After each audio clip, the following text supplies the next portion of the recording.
When Malik asked to borrow my credit card just for gas, I handed it over without a second thought.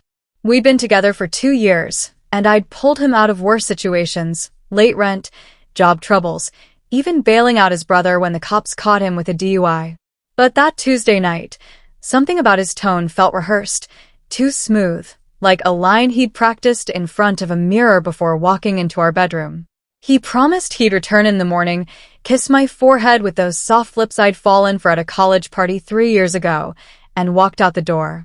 I went to bed thinking I was helping my man get through another rough week.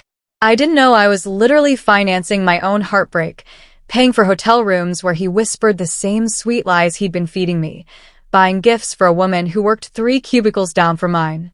But here's the thing about that just for gas lie. It wasn't even the worst part of what I discovered. That credit card charge was just the tiny crack that revealed an entire canyon of betrayal underneath. Because what I found in the days that followed didn't just break my heart. It shattered my entire understanding of who I thought I was, what love meant, and how far a woman pushed to her absolute limit could actually go when the man she trusted turned her generosity into a weapon against her own sanity. Before we continue, if you're enjoying this story and want to hear more real-life tales of revenge, justice, and standing up for yourself, please hit that subscribe button and drop a comment telling me where you're listening from. Your support helps me bring you more stories like this one. Now, let's get back to how a simple credit card loan became the match that lit everything on fire, literally. My name is Tiana, and at 28, I thought I had love figured out. I worked as a dental assistant at Clearwater Family Dentistry, spending my weeks calming nervous patients while building what felt like a solid partnership with Malik Johnson. That Tuesday, he came home from his warehouse shift looking exhausted, his deep brown eyes carrying a familiar weight. "Baby, I hate to ask, but can I borrow your credit card just for gas?" His voice was a soft, apologetic murmur from our bedroom doorway. "My check doesn't clear until Friday, and I'm running on fumes. I'll fill up and bring it right back in the morning." I was scrolling through Instagram, barely looking up as I reached for my wallet on the nightstand. The Capital One card, a silver piece of plastic representing my hard-earned financial responsibility, slid out easily. "Of course, baby. You know you don't even have to ask." I handed it to him with a trusting smile. He kissed me with what felt like genuine gratitude, a practiced gesture I'd later realize was part of his performance. He left around 9, promising to be back soon. I felt good, proud to be the kind of supportive partner my mother raised me to be. The next morning, I woke to an empty bed and a series of bank alerts that turned my coffee to acid. My phone screen glowed with notifications, each one a small explosion detonating my morning routine. I was at the bathroom sink, toothbrush in hand, when I opened the first alert. My knees went weak, forcing me to grip the counter for support. The gas charge was there as promised, $32 at the Shell on Riverside Drive. But below it, a story Malik hadn't mentioned unfolded. $78 at the Crimson Room, the upscale restaurant I'd begged him to take me to for our anniversary. $45 at a dessert bar called Sweet Surrender. Then, the gut punch, $137 at Hotel Haven, a boutique spot marketed for romantic getaways. My hands shook so violently, I nearly dropped my phone. But it was the final charge that made me laugh out loud, a harsh, unfamiliar sound in the quiet apartment. $168 at Bella's Boutique, a trendy shop I'd only ever admired from the window. Over $600 spent in a single night, and Malik was nowhere to be found, his phone going straight to voicemail. I stood in my bathroom, staring at that boutique charge while my mind desperately tried to connect as it didn't want to. Bella's Boutique. The name echoed from a recent conversation. Last week, Lexi Thornton, the office receptionist, had floated into the break room, showing off new designer shoes that cost more than her weekly paycheck. She was dating someone new. She'd gushed, someone who really knew how to treat a woman right.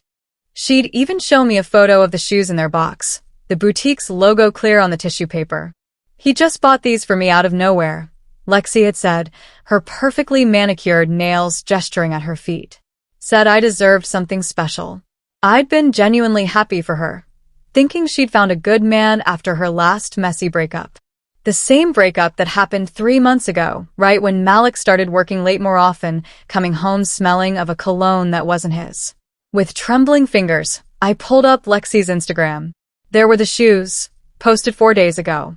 Zooming in on the reflection in her mirror, I saw a men's jacket on her coat rack, the same navy blue Nike jacket I'd bought Malik for Christmas. The phone rang 3 times before she answered, her voice as bright and chipper as it was every morning at the office. "Hey, Tiana. What's up, girl? You never call me outside of work."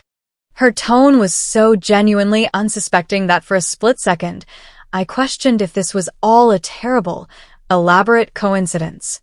Then I opened my mouth, and the words that would shatter my world came out, cold and steady. "Lexi, what's your man's name? The one who bought you those shoes?" The silence that followed felt like an eternity, a 5-second freefall with nothing to grab onto. I could hear the subtle shift in her breathing, the quick, shallow inhales of someone realizing they've been caught in a lie. "Tiana, why are you asking me that?" Her voice had lost its sunny disposition, replaced by a careful, brittle fear. "Just answer the question, Lexi. What's his name?" I kept my voice level, devoid of the emotion churning in my stomach. Another pause, then a whisper so quiet I almost missed it. "Malik. His name is Malik Johnson."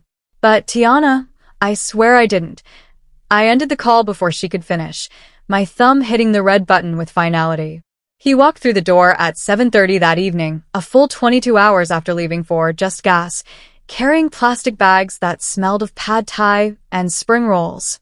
His smile was easy and comfortable, the confident grin of a man who believed he'd gotten away with it all. "Baby, I got your favorite, the drunken noodles with extra vegetables, just how you like it." He leaned in to kiss my forehead, the same casual affection he'd shown me 1,000 times before, and headed to the kitchen. I sat on the couch, pretending to scroll through TikTok, my hands gripping the phone to keep them from shaking. Every muscle in my body screamed for a confrontation, but a cold, calculating instinct told me to wait, to let him perform his charade a little longer. He served me a plate and sat beside me, our legs touching in a way that now made my skin crawl. He launched into a well-rehearsed story about his day. "Work was crazy, baby. They had us doing inventory all night, and then my phone died, so I couldn't even call you. I'm sorry if you were worried." His delivery was flawless, his gaze sincere. All night. I kept my eyes fixed on my phone screen, my voice deliberately casual, giving him more rope to hang himself with. "Yeah, we didn't finish until like 6 this morning. I crashed at my boy Kevin's place for a few hours, then had to go straight back in for the afternoon shift."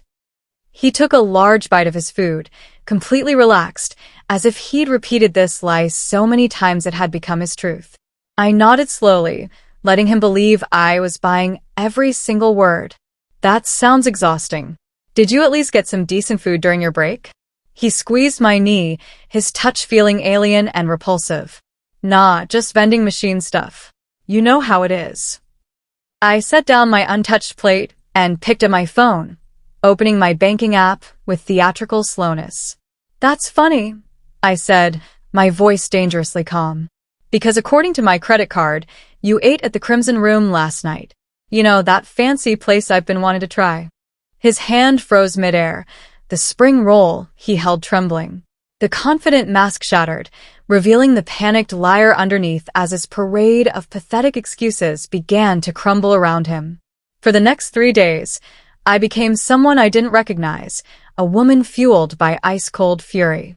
I called in sick to work, claiming a stomach bug, and dedicated myself to surveillance. Malik, thinking I had accepted his flimsy excuses, fell back into his routine, texting me updates about his day and coming home for dinner as if nothing had happened.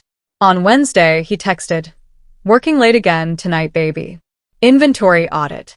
Home by midnight." I replied with a heart emoji, then grabbed my keys and drove to his warehouse. His beat-up silver Honda was nowhere in the lot.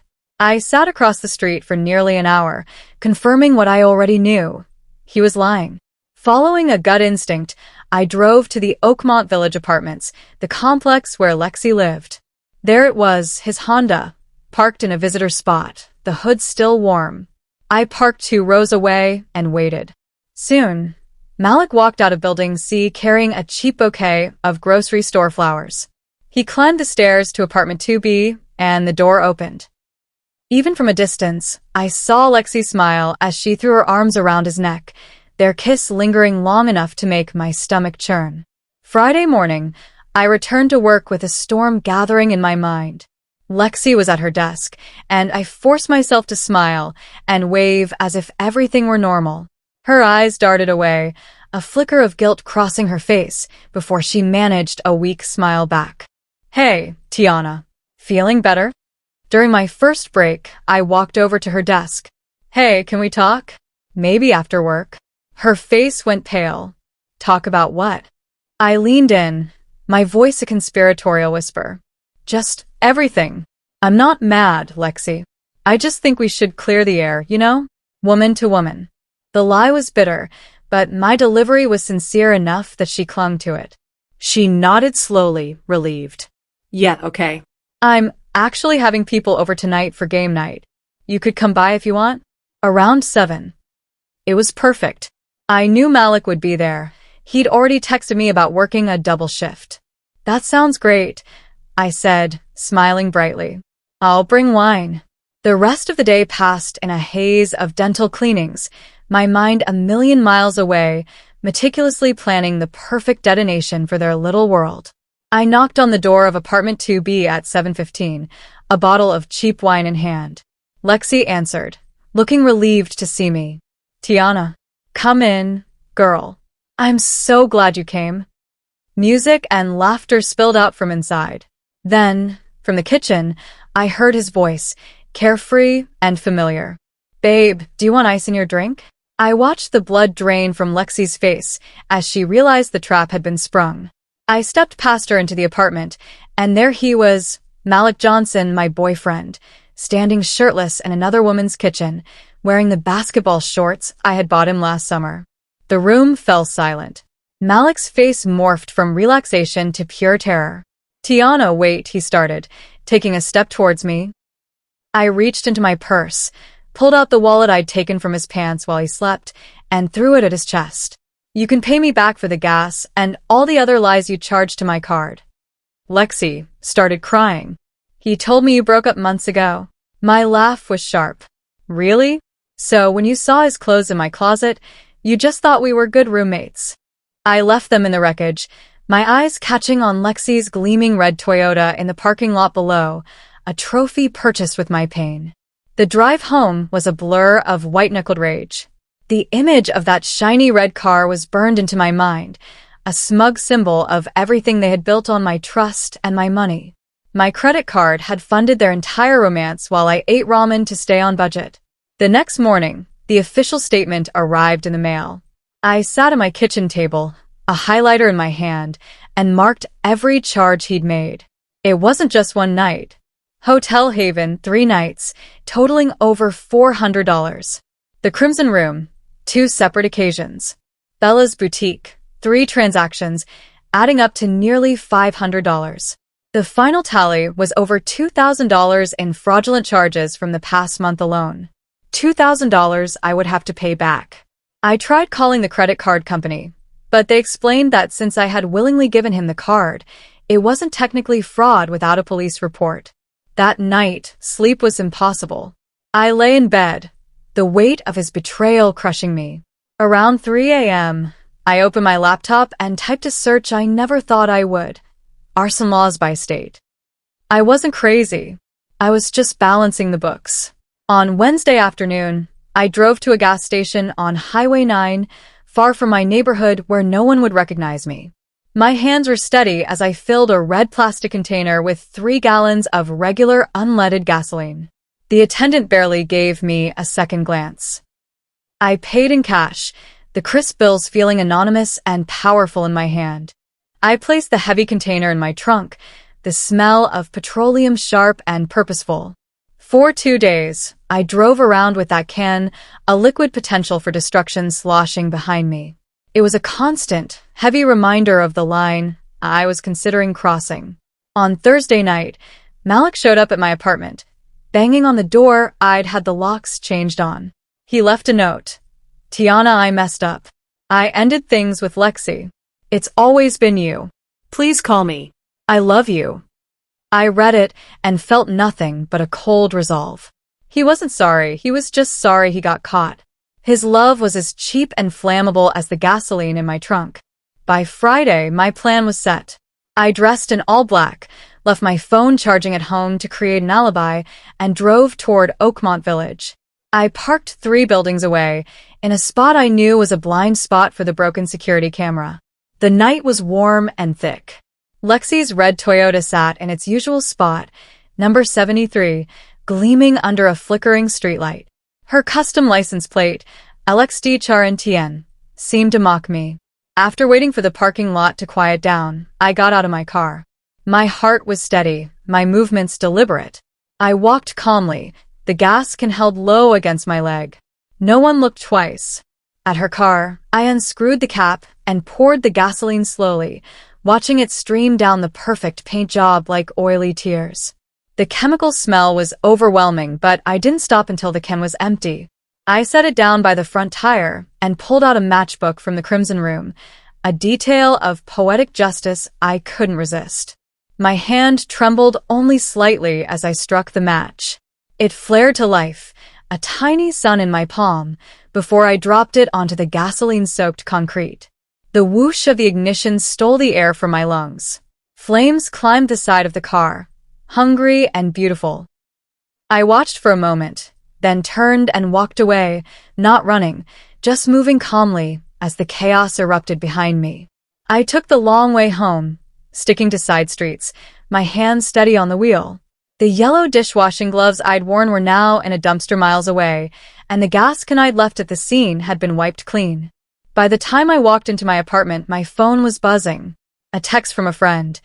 OMG, did you see someone set a car on fire at Oakmont Village? It's all over Facebook.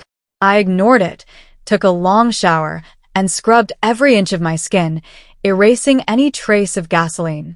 I changed into pajamas, made tea, and turned on Netflix, meticulously creating the illusion of a quiet night in. Only then did I check social media.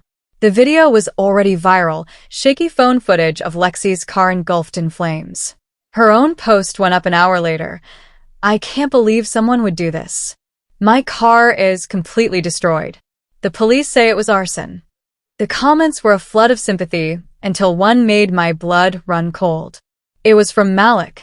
Baby, I'm so sorry this happened. I'll help you figure out who did this. We'll get through this together. I love you.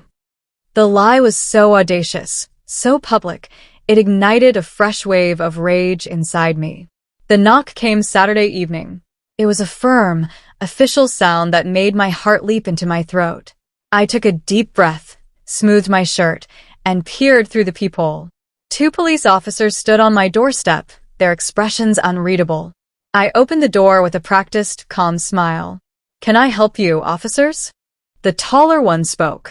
Ma'am, are you Tiana Williams? We're investigating an incident that occurred last night at the Oakmont Village Apartments. Do you know a Ms. Lexi Thornton? I widened my eyes with the perfect amount of polite concern. Lexi? Yes, we work together. Is she okay? What happened? He watched my face closely as he delivered the news. Her vehicle was destroyed in a fire. We believe it was arson. I gave him the reaction he was looking for, shocked disbelief, a hand flying to my mouth. Oh my God, that's horrible. Her new Camry? I played the part perfectly. When he asked for my alibi, I gestured around my spotless apartment. I was right here, home alone, watching Netflix. Just wanted to relax after a long week. They asked a few more questions, thanked me for my time, and left. I leaned against the closed door, my performance complete, and let out a shaky breath. An hour later, my phone rang. It was Malik, and he was crying hysterically. Tiana, you can't do this. I know it was you. You have to stop. His voice was a pathetic wreck, thick with panic and tears. I walked to the kitchen and calmly poured a glass of water, holding the phone between my ear and shoulder. I have no idea what you're talking about, Malik. He was sobbing now, full-on wails that held no power over me anymore. Her car, Tiana. Her insurance won't cover arson, and she's out thousands of dollars. She thinks it was you, and she's threatening to press charges. His desperation was music to my ears. That sounds like a very expensive problem for Lexi, I said, my voice a flat, emotionless line. It's a problem for me. She's blaming me for bringing this chaos into her life, he cried. You don't understand. You've ruined everything. I let him unravel completely. When he finally paused for a ragged breath, I spoke quietly. You took over $2,000 from me, Malik. You used my money to cheat. I just reclaimed my investment. The line went silent before he whispered, You ruined my life. A small, cold smile touched my lips. Now we're even. I hung up and blocked his number for good. The weeks following the fire were strangely quiet. At work, whispers followed Lexi like a shadow. She stopped flaunting new clothes and talking about her glamorous weekends. The office drama was palpable, and everyone knew something had happened between the three of us. 2 weeks later, she quit, citing personal reasons. I later heard she'd moved back to her hometown, too humiliated and broke to stay. Malik's life imploded just as spectacularly. Without my income to supplement his, and now likely on the hook for Lexi's car, he was a mess. He was fired from the warehouse for missing too many shifts and, at 30 years old, ended up moving back into his mother's spare bedroom. He tried to contact me from different numbers and fake social media profiles, his messages growing more paranoid. I saw a car like yours near my mom's house.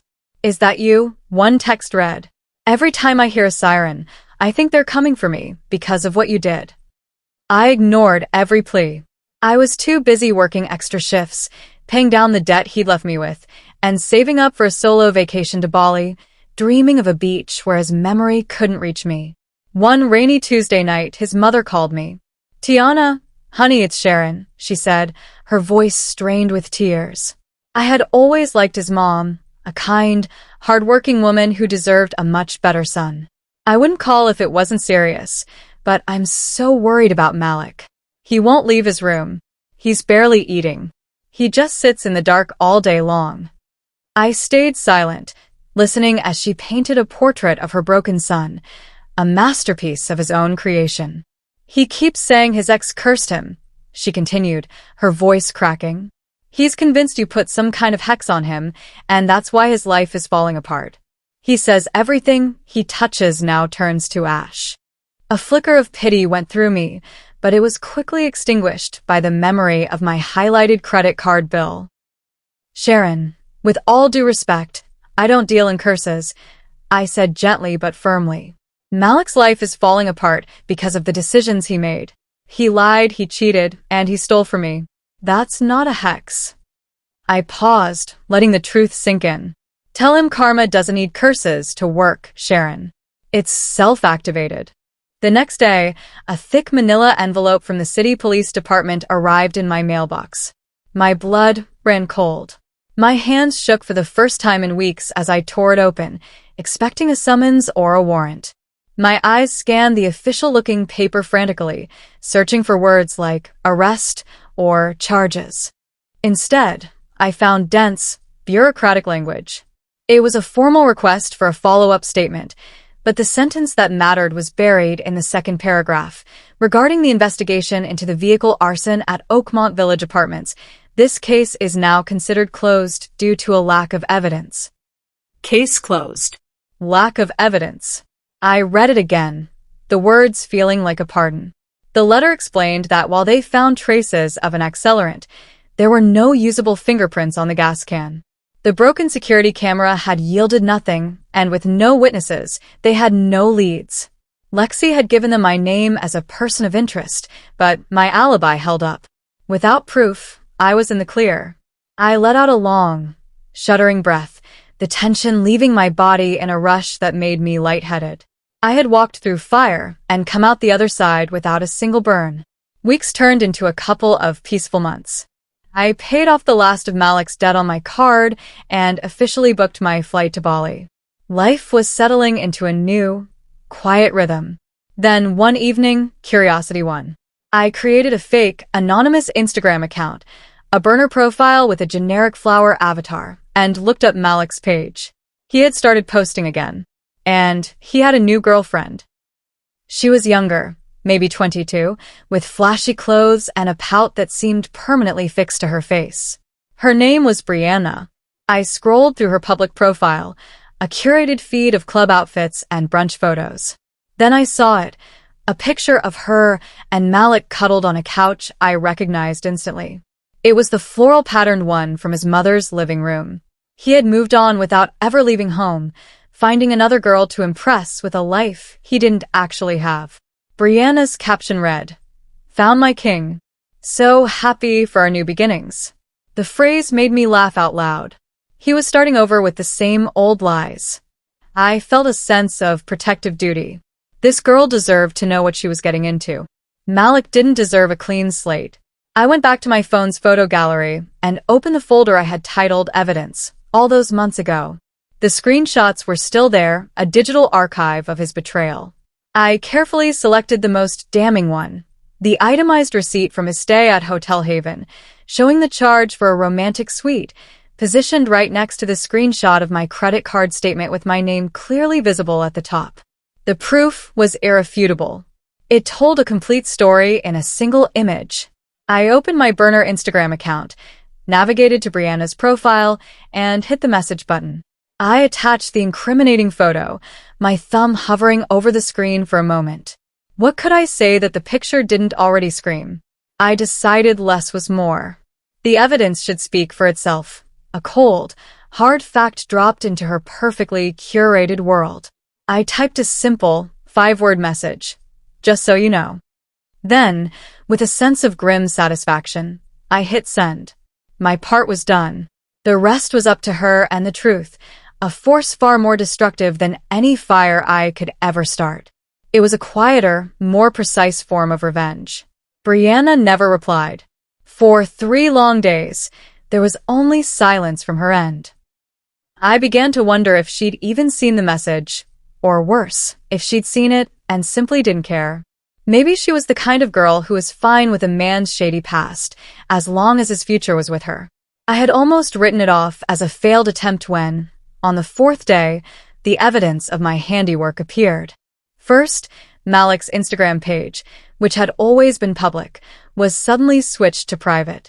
A few hours later, I checked Brianna's profile again. Every single photo of her and Malik had been deleted. The gushing post about their new beginnings had vanished into the digital ether. Her relationship status, which had proudly declared her love for Malik Johnson, was now conspicuously blank. I didn't need a confirmation message to know what had happened. She'd confronted him, he'd tried to lie, and she'd seen him for the fraud he was. My little digital bomb had detonated perfectly, creating chaos without leaving a single fingerprint that could be traced back to me. Sometimes, the simple, unvarnished truth burns hotter than gasoline. That evening, a text from an unknown number buzzed on my nightstand. The message was short, stripped of all his usual charm and bravado. Why? Why can't you just let me live my life?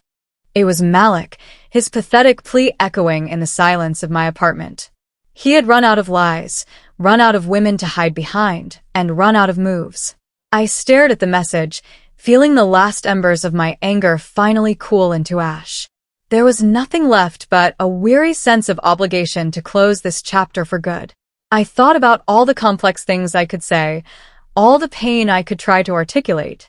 But he didn't deserve a long explanation. He deserved the simplest, most brutal truth. My thumbs moved with a steady, certain rhythm as I typed my reply. Because you lived off me for 2 years. I hit send. Almost immediately, his number started calling me. I watched the screen light up with his name, a ghost from a past life. Without a moment of hesitation, I declined the call and blocked the number, just as I had blocked all the others before it. This time, it was for good. Then I did something I should have done months ago. I began a digital cleansing, a final act of liberation. I went through my phone, my cloud storage, and my social media archives, and I systematically deleted every single picture of him. The smiling selfie from our first vacation in the mountains, where we looked so happy. The goofy video from a holiday party, where he was singing off-key. Every saved text message that had once made my heart flutter. I erased him from my digital life, scrubbing the soot of his memory from my soul. With each tap of the delete button, I felt like I was reclaiming a piece of myself he had occupied for far too long.